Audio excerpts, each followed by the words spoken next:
Have you ever been out filming and got footage that you knew was just going to look awesome? You thought you had the exposure nailed, and you get home, upload all the footage to find it looks like this. Well, your exposure meter may not be telling you exactly what you think it is.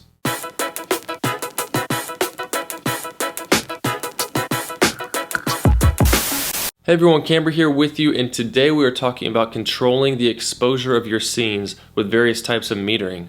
And if you're new here, this channel is all about teaching you how to use your camera to make good videos. So if that's you, consider subscribing. So DSLRs have light meters built into them that automatically measures the reflected light and determines what the best exposure is for your images.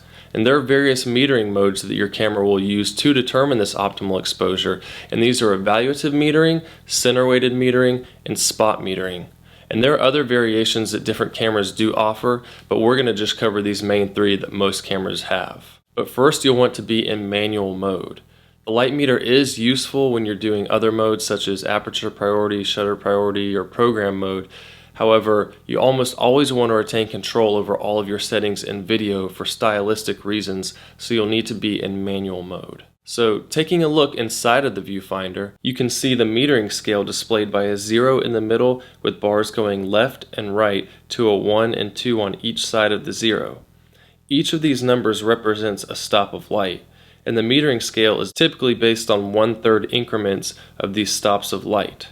So if you point your camera at a very bright area, the bars will go to the plus side, indicating that there is too much light for the current exposure settings. If you point your camera at a very dark area, the bars will go to the minus side, indicating that there's not enough light. So you would then have to change your camera settings in aperture, shutter speed, or ISO accordingly in order to achieve the 0, which is the optimal exposure based on your camera meter. And these camera meters work great when scenes are evenly lit. However, it can become problematic and challenging for your meter to determine the proper exposure when there's various objects with different light levels and intensities in your image. So for example, looking at someone with the sun behind them, there will be very large differences in brightness between your subject and the sun, and your picture will look very different based on if you're exposing for the subject or for the background. And this is where the various types of metering come into play. So evaluative metering is the default mode on most DSLRs, and this is also known as matrix metering or multimetering depending on your camera's manufacturer, but they all work in the same way by dividing the frame up into multiple zones and then analyzing them for light and dark tones. And one of the key factors that your metering system takes into account during evaluative metering is where your focus point is set to. So after looking at all these different zones and figuring out an average among them, your camera looks at where your focus point is set and marks that zone as more important than the rest. So evaluative metering works well with scenes that are evenly lit, and you can typically use it as a go-to method for getting your shots. If you leave your camera in this mode, you'll find out pretty quickly how your exposures will turn out in a variety of settings. Next up is center weighted metering, and this mode measures the light in the center of your frame with its surroundings and ignores the corners. Compared with evaluative metering, center weighted metering does not take into account where your focus point is set, but rather only evaluates that middle area of your image. And on many higher end DSLRs, you can actually change the diameter of your center weighted area.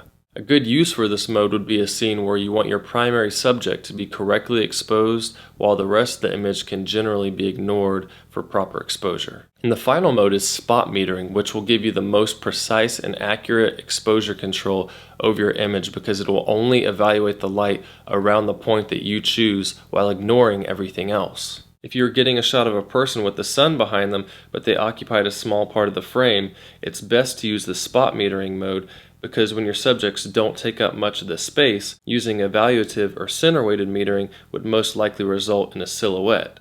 Another option that some cameras offer to help with determining exposure are zebras, which are hashed lines that show up in any part of your scene that is overexposed. I find this mode very useful when I'm shooting weddings and don't have time to be switching back and forth between all my metering modes. I'll just click on the zebras and then I can see which part of the frame is overexposed to make sure that I'm not overexposing skin. So try out the different types of metering in various settings and see which ones work best for you in different circumstances.